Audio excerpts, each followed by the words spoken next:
오늘 함께 보실 하나님 말씀 로마서 8장 31절에서 39절까지 우리 다 찾으신 줄 알고 한 목소리로 함께 합독하겠습니다. 함께 읽겠습니다. 시작. 그런즉 이 일에 대하여 우리가 무슨 말 하리요? 만일 하나님이 우리를 위하시면 누가 우리를 대적하리요?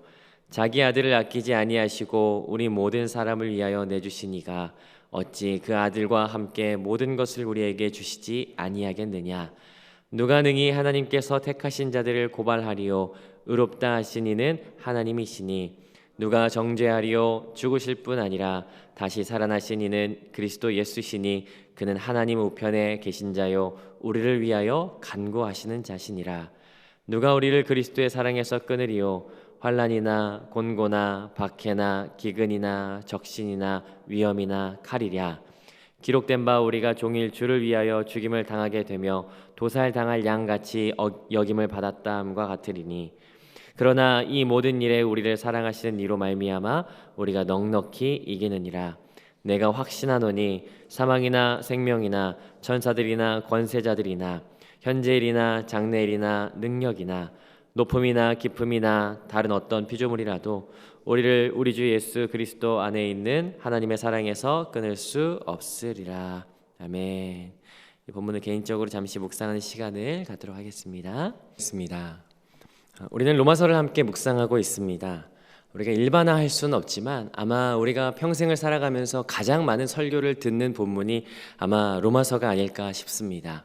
동시에 교리적이다라고 하는 인식 때문에 사실은 가장 어려워하는 책 중에 하나이죠.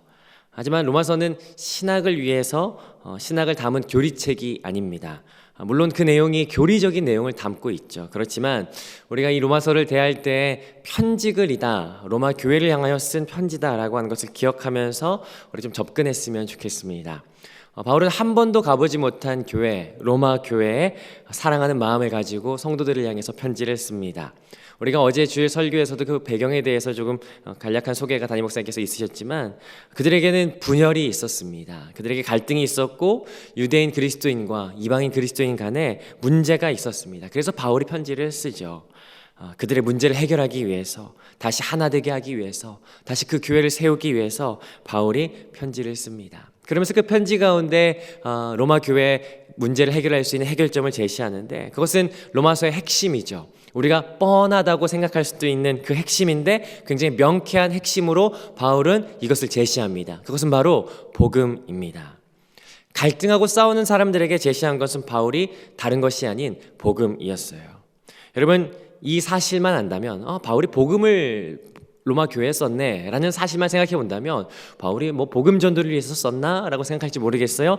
그것이 아니고 바울이 이미 복음을 알고 있었고 이미 복음을 들었던 이들에게 다시 한 번 더 복음을 제시한다 라고 하는 사실을 여러분 잊지 않으셨으면 좋겠습니다. 왜냐하면 그들이 싸우고 갈등이 생긴 데에는 문제가 있었는데 그 문제의 원인은 바로 복음의 상실이었기 때문이었어요. 그래서 바울은 다시 한 번 더 그들에게 복음을 정리하고 복음을 가르치기 위해서 로마서를 쓰는 것이죠. 여러분 아시죠? 처음 가르치는 것보다 다시 가르치는 것이 더 까다롭고 어렵습니다. 그래서 로마서는 보다 논리적으로, 보다 명확하게 복음을 가르치죠. 그렇기 때문에 로마서가 아마 교리집약서라고 하는 별명이 붙지 않았을까 싶습니다. 여러분도 아시겠지만 바울이 쓴 서신서는 모두 13권이에요. 바울은 서신서들을 쓸 때마다 일련의 형식을 가지고 있습니다. 이론을 이야기하고 실제를 이야기합니다. 로마서도 마찬가지죠. 복음이라고 하는 주제를 가지고 복음으로 살아가는 실제적인 삶이 무엇이냐 12장부터 16장까지 너희가 드릴 영적 예배에 대해서 이야기하면서 12장부터 16장까지 복음의 실제적인 삶에 대해서 이야기하죠. 그리고 앞부분 1장부터 11장까지는 복음이 뭐냐 대체, 그리고 복음이 어떤 역할을 하냐라고 하는 것을 이론적으로 담은 것이 1장부터 11장까지의 내용입니다. 오늘 우리가 같이 함께 살펴보는 것은 8장이죠. 재밌는 것은 뭐냐면 고작 1장부터 11장까지의 내용이지만 이 1장부터 11장까지는 굉장히 논리적으로 전개가 되고 있어요. 세 부분으로 구분할 수 있는데요. 1장부터 4장까지는 복음이 대체 뭐냐, 5장부터 8장까지는 복음으로 인한 결과가 뭐냐, 9장부터 11장까지는 그러면 유대인과 이방인들에게 나타나는 그 복음이 대체 뭐냐라고 하는 것을 설명하고 있죠. 그래서 우리가 다시 한번 더 로마서 묵상했던 것들을 기억해 본다면 1장에서는 바울이 그렇게 이야기하고 있어요. 이방인 너희 죄인이다 라고 이야기하죠. 아마 이 소식을 들었던 로마 교회에 있었던 유대인들이 우쭐대지 않았을까 싶어요. 야, 이방인 니네 죄인이래, 거봐 하면서 비난하지 않았을까 싶습니다. 그런데 그 비난이 금방 사그러들죠. 2장에 가니까 유대인 니들도 죄인이야 이야기해요. 그리고 나서 3장에서 바울이 이렇게 얘기하죠. 유대인 헬라인 모두가 죄인이다. 모든 사람이 죄를 범하였음에 가능성이 없는 철저한 실패로 갔다라고 이야기하는 것이죠. 여러분, 모든 인류가 죄인이죠. 의인은 없되 하나도 없다라고 이야기합니다. 가능성이 없죠. 그러나 하나님께서 그들을 의롭게 하셨습니다. 그 내용이 3장 가운데 등장합니다. 그리고 나서 그 의롭게 하심은 사람의 어떤 행위가 아니라 하나님의 은혜로 주어진 것이다 라고 하는 것, 이것이 복음이다 라고 하면서 4장에서 그것을 진술하고 있습니다. 그리고 난 다음에 5장부터는 복음으로 인한 결과에 대해서 4가지로 이야기해요. 5장 그 결과가 뭡니까? 하나님과 화평을 이루게 되었어요. 두 번째 6장 죄로부터 자유를 얻게 되었어요. 세 번째 7장 율법으로부터 자유를 얻게 된 것이에요. 8장 성령 안에서 자유를 얻게 된 것. 이 4가지가 복음으로 인한 사람들이 얻게 된 자유인 것이죠. 이것이 1장부터 8장까지 로마서의 내용이었습니다. 그리고 오늘 우리는 로마서 8장의 마지막 부분을 같이 함께 살펴보게 되는 것이에요. 31절 같이 한번 우리 다시 한번 읽어봤으면 좋겠습니다. 31절 한번 읽어보겠습니다. 시작. 그런즉 이 일에 대하여 우리가 무슨 말 하리요? 만일 하나님이 우리를 위하시면 누가 우리를 대적하리요? 31절 이렇게 시작합니다. 그런즉 이 일에 대하여 무슨 말 하리요? 라고 이야기하는 거예요. 어쩌면 31절부터 이 후반부에 나아가는 이 8장의 마지막은요, 지금까지 1장부터 8장까지 모든 것에 대한 결론을 말하는 것 같아요.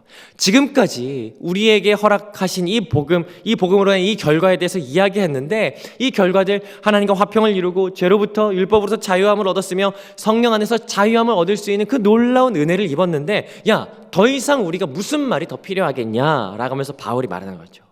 그 모든 것을 한마디로 말하면 하나님이 우리를 위하시면, 하나님이 우리를 위하신다면, 세 번역은 조금 더 우리가 이해하기 쉽게 표현했거든요. 하나님이 우리 편이시면 이라고 표현했어요. 하나님이 우리 편이시면, 하나님이 우리를 위하시면 누가 우리를 대적하겠냐라고 이야기하는 것이에요. 여기 대적이 없다는 것이 아니에요. 우리가 살아가면서 힘든 고난이 있고 우리를 대적하는 대적이 여전히 있어요. 그러나 하나님이 우리 편이시라면 그 모든 대적의 계략과 공격이 아무 가능성이 없도록 수포로 돌아가게 만드신다라는 것이죠. 여러분, 하나님이 내 편이 되신다라고 하는 것이 어떤 것인지 아십니까? 여러분, 만약에 제가 여러분의 편이라면 어떠시겠습니까? 아무 쓸데가 없죠. 그러나 전능하신 하나님께서 여러분의 편이라면 어떤 일이 일어나냐면요, 32절 같이 한번 읽어볼게요. 시작. 자기 아들을 아끼지 아니하시고 우리 모든 사람을 위하여 내주시니가 어찌 그 아들과 함께 모든 것을 우리에게 주시지 아니하겠느냐. 여러분, 이런 거예요. 여러분, 하나님 어떤 분인지 아십니까? 하나님은 여기 모든 사람을 위하여라고 하는데, 모든 사람을 위하여 아끼지 아니하신 분인데, 모든 사람은 유대인이나 이방인 모두를 포함하죠. 그리고 우리를 포함합니다. 이 모든 사람을 위하여 자기 아들을 주신 분이에요. 여러분, 자기 아들을 주셨다, 이것은 다른 말로 표현하자면 가장 귀한 것을 주셨다라고 하는 의미가 되죠. 여러분, 그러므로 하나님이 우리를 위하시고 하나님이 우리의 편이 되신다라고 하는 것은 가장 가치 있고 확실하고 분명한 것으로 우리를 위하신다라고 하는 의미가 됩니다. 동시에 여기에 우리를 위하신다, 하나님이 우리에게 가장 값진 것을 주실 수 있는 그런 분이 되신다라고 하는 것은 또 다른 의미가 있을 수 있는데요, 이런 의미가 될 수 있습니다. 제가 우리 집사님에게 100만 원을 드렸어요. 100만 원을 드린다라고 하는 그 마음이 있어요. 그럼 100만 원 드릴 수 있는 그 마음으로 제가 50만 원 드릴 수 있을까요, 없을까요? 당연히 드릴 수 있죠. 하나님이 자기에게 가장 귀한 아들을 주실 수 있어요. 주셨어요. 그 가장 귀한 것을 주실 수 있는 분이 다른 귀한 것들 부차적인 거지 않겠습니까? 그 귀한 것들 당연히 주실 수 있는 분 아니냐라고 이야기하는 것이에요. 그래서 32절 이야기하는 것이죠. 계속 내주시니가 어찌 아들과 함께 모든 것을 우리에게 주시지 않을 수 있겠냐라는 거예요. 모든 것을 주실 수 있는 분이 하나님이시다라고 하는 것을 이야기하는 거예요. 여기 모든 것, 판톤이라고 하는 것을 바울이 이야기할 때는요, 추상적이지 않습니다. 야, 내가 다 줄게. 야, 내가 그냥 모든 거 다 줄게. 이렇게 이야기하는 추상적이지 않아요. 현재적이고 미래 연속적인 그런 말들로 바울은 항상 이 판톤이라는 단어를 쓰죠. 그러면 그게 대체 뭔지 아십니까? 하나님께서 현재적이고 그리고 우리가 미래 연속적으로 계속해서 주실 수 있는 그 영원한 계속되는 그 모든 것이 대체 뭔지, 그게 33절부터 나와 있는 세 가지가 됩니다. 33절부터 나와 있는 그 세 가지는 특별히 헬라어 티스라고 하는 단어를 사용하면서 우리에게 다시 한번 질문하면서 이야기하고 있어요. 누가라고 하는 단어를 쓰죠. 33절 누가 고발하겠냐, 34절 두 번째 누가 정죄하겠냐, 35절 세 번째 누가 끊겠냐라는 것이에요. 그렇지 않도록 하나님께서 모든 것을 주시는데 그 모든 은혜가 바로 여기에 드러나 있는 것이죠. 그러면은 하나님께서 주시는, 우리의 편이 되셔서 우리에게 주시는 그 모든 것이 무엇인지 첫 번째부터 한번 살펴보도록 하겠습니다. 자, 첫 번째 33절입니다. 33절 한번 읽어보겠습니다. 시작. 누가 능히 하나님께서 택하신 자들을 고발하리요, 의롭다 하신 이는 하나님이시니. 하나님이 우리를 위하시는 첫 번째는요, 아무도 고발받지 못한다라는 것이에요. 그럼 여기 고발하다라고 하는 앙켈레이는 법정 용어예요. 법정에서만 쓰이는 용어예요. 바울은 이 단어를 쓸 때마다 항상 공식적인 법정에서만 쓰이던 단어를 여기 끌어와서 쓰는 것이죠. 마치 검사가 죄인을 향해서 그 죄가 무엇인지 날카롭고 예리하게 낱낱이 다 밝혀 드러내는 그게 그 고발을 이야기합니다. 그러나 아무리 검사가 예리하고 날카롭게 고발하고 고소한더라도 사실은 판사의 판결 한 방이면 끝납니다. 물론 세상 법정에서는 마음에 안 들면 항소할 수 있지만, 그러나 판결을 내리는 이 재판장은요, 시편 7편에 의하면 가장 공의로운 재판장이 되시고 세상에 이와 같은 지혜자가 없는 것이에요. 그 재판장이신 하나님께서 땅땅땅 치시며 모든 고발을 뒤로하고 무죄라고 하는 선언, 죄가 없다라고 선언하신 것이 바로 여기 고발이라는 것이에요. 이것이 하나님께서 죄 없다라고 하는 말이 33절에 의롭게 하다라고 하는 단어죠. 하나님께서 의롭게 하다 하실 때요, 그 어떠한 날카로운 검사도 다시 한 번도 고발하고 반박하지 못합니다. 이게 하나님께서 우리를 위하시는 첫 번째예요. 하나님이 우리를 위하시고 우리의 편이 되신다. 우리를 그 어떤 고발에서도 의롭다 하시는 하나님의 놀라우신 은혜가 여기 있는 것이죠. 자, 두 번째는 뭡니까? 34절입니다. 34절 함께 읽어보겠습니다. 시작. 누가 정죄하리요, 죽으실 뿐 아니라 다시 살아나신 이는 그리스도 예수시니 그는 하나님 우편에 계신 자요 우리를 위하여 간구하시는 자시니라. 역시 마찬가지로 뭐로 시작합니까? 누가로 시작하죠. 34절이 말해요. 누가 정죄하겠냐. 다른 말로 말하자면 그 누구도 정죄할 수 없다라고 하는 것을 이야기하는 것이죠. 여러분은 아시지 않습니까? 정죄라는 것이 우리에게 굉장히 치명적이에요. 여러분은 우리의 원수가 겨냥한 그 정죄의 화살이 우리의 심장을 관통할 때, 여러분 우리에게 주어지는 피해는 이루 말할 수 없습니다. 여러분 살 소망을 잃어버릴 수밖에 없어요. 아, 난 안 되는구나. 나는 그런 존재구나. 나는 죄로 인해서 실패받을 수밖에 없는 사람이구나. 난 더 이상 회복의 가능성이 없구나. 여러분 그러나 기억하십시오. 이미 로마서 8장 1절에서 이렇게 선언했어요. 그러므로 이제 그리스도 예수 안에 있는 자에게는 결코 정죄함이 없나니. 아멘. 여러분 예수 안에 있으면 그 누구도 정죄의 날카로운 화살에서 자유할 수 있어요. 여러분 왜인지 아십니까? 우리가 받는 모든 정죄를 우리 예수님의 죽음으로 완전히 해결하셨기 때문이었어요. 여러분 예수님의 그 죽음은 그 모든 정죄로부터, 그 하나님의 진노로부터 충분하고도 남았어요. 그렇기 때문에 우리를 정죄할 이유는 사라졌어요. 더 이상 정죄할 수 없습니다. 뿐만 아니라 예수님께서 죽으시고 부활하셔서 지금은 하나님 우편에 계신다라고 34절에 명확하게 이야기하고 있어요. 하나님 우편에 앉아 계신다라고 하는 것은 시편 110편에 의하면 통치하신다, 다스리신다라고 하는 것이에요. 예수님께서 하나님 우편에 앉아 계셔서 지금도 성도의 삶과 성도의 심령을 다스리시고 통치하십니다. 그리고 간구하십니다. 34절에 디모데전서 2장 5절에 보면 하나님과 사람 사이의 중보자로서 우리의 연약함과 우리의 상황과 우리의 모든 여건을 하나님께 아뢰는 간구하는 중보자가 되어주신다라고 하는 것이죠. 여기 그 예수님께서 지금도 일하고 계십니다. 모든 정죄를 죽음으로 막아내셨고, 그리고 그 정죄로 이르지 아니하도록 지금도 우리를 다스리시고 통치하시며, 지금도 여전히 중보자로서 하나님 우편에서 지금도 우리 가운데 역사하시는 분이 바로 예수님이시라는 것이죠. 그러므로 우리에게 결코 정죄가 있을 수 없어요. 이것이 하나님께서 우리를 위하시는 것들이죠. 하나님이 우리를 위하시는 것들이 있어요. 아무도 고발할 수 없어요. 아무도 정죄할 수 없어요. 그리고 마지막 세 번째입니다. 35절은 우리가 정말 잘 알고 좋아하는 말씀이죠. 35절 같이 한번 읽어보겠습니다. 시작. 누가 우리를 그리스도의 사랑에서 끊으리요? 환난이나 곤고나 박해나 기근이나 적신이나 위험이나 칼이랴. 세 번째는 무엇입니까? 아무도 끊을 수 없다라는 것이에요. 그 무엇으로도 끊을 수 없다는 것이에요. 그리스도 사랑에서 우리를 그 무엇도 끊을 수 없다라고 이야기해요.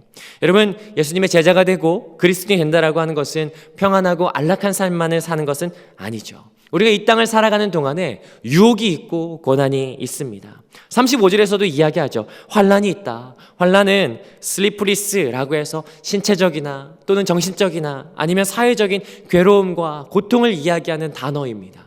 우리가 이 땅을 살아가면서 환난이 있죠. 정신적인, 육체적인, 사회적인 아픔이 있을 수 있습니다. 또한 곤고가 있을 수 있어요. 곤고는 스테노코리아라고 하는데요, 무언가가 압박해오는 괴로움이에요. 무언가가 압박해와서 내 삶이 쪼그라드는 것, 내 마음을 옹졸하게 만드는 것, 내 정신을 강하게 압박해서 괴롭게 만드는 상태를 의미하죠. 우리가 살아가면서 곤고한 날들을 경험할 수 있습니다. 예수를 믿음으로 인해서 우리의 삶이 곤고해질 때가 있죠. 또한 박해가 있을 수 있어요. 박해는 우리가 잘 알죠. 박해는 우리에게 주어지는 모든 불편과 모든 괴로움을 이야기합니다. 또한 기근이 있을 수 있다라고 이야기합니다. 여러분, 여기서 말하는 기근은 리니아라고 이야기하거든요. 잠깐 배고픈 게 아니에요.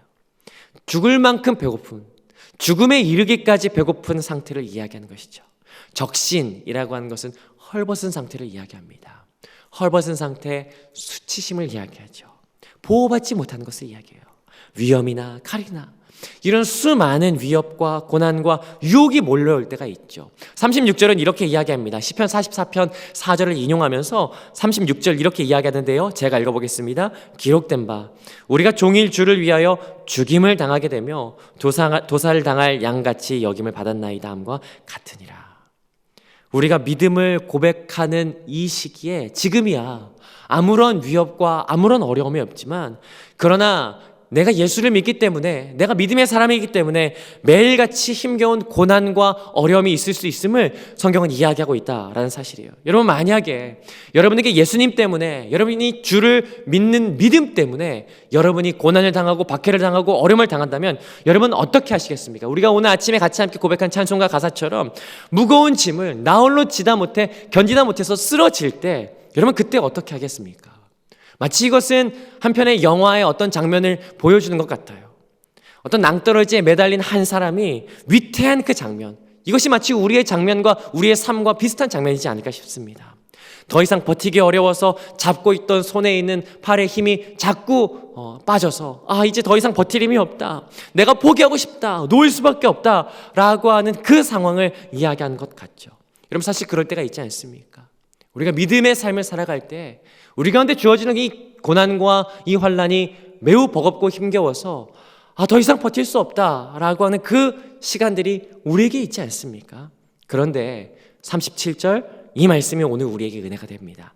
37절 같이 한번 읽어보겠습니다. 시작. 그러나 이 모든 일에 우리를 사랑하시는 이로 말미암아 우리가 넉넉히 이기느니라. 그러나 우리는 이긴답니다. 그것도 아주 넉넉히 이긴답니다. 넉넉히 이긴다라고 하는 것은 휘페르니카오라고 하거든요. 성경에 한 번밖에 들어가잖아요. 여기만 들어가요. 완전한 승리, 놀라운 반전, 그 무엇보다 가장 든든한 안전을 허락하시겠다라고 하는 것이, 이게 넉넉히 이긴다라고 하는 것이. 여러분, 그 이유가 뭔지 아십니까? 37절 이렇게 기록해요. 그 놀라운 반전과 안전을 허락할 수 있는 그 근거, 그것은 뭐냐면 내가 낭떠러지를 굳게 붙잡고 있기 때문이 아니라 37절 이렇게 기록하죠. 우리를 사랑하시는 이로 말미암아. 이것이 우리가 안전할 수 있는 유일한 이유예요. 마치 이런 것 같아요. 너무 힘겨워서 내가 잡고 있는 이 손을 놓을 수밖에 없는 상황. 안 되겠다. 난 글렀어. 난 포기야, 포기. 더 이상 안 되겠다 하면서 손을 딱 놔서 이제는 낭떠러지로 떨어질 것 같은데, 그런데 이상해요. 떨어지지 않아요. 알고 보니까 나를 붙잡는 손이 있는 것이에요. 그것도 막 부들부들 떨면서 가까스로 잡는 것이 아니라 강한 팔로 절대 흔들리지 않도록 나를 굳게 잡고 있는 팔이 있는 것이죠. 하나님의 손이 우리를 잡는 것이에요. 여러분, 내가 하나님을 붙잡는 거라고 생각할 때가 많지만, 그러나 여러분 오해하지 마십시오. 하나님의 손이 우리를 붙잡고 계신 것이에요. 그것이 바로 우리를 사랑하시는 이로 말미암아라는 것이에요.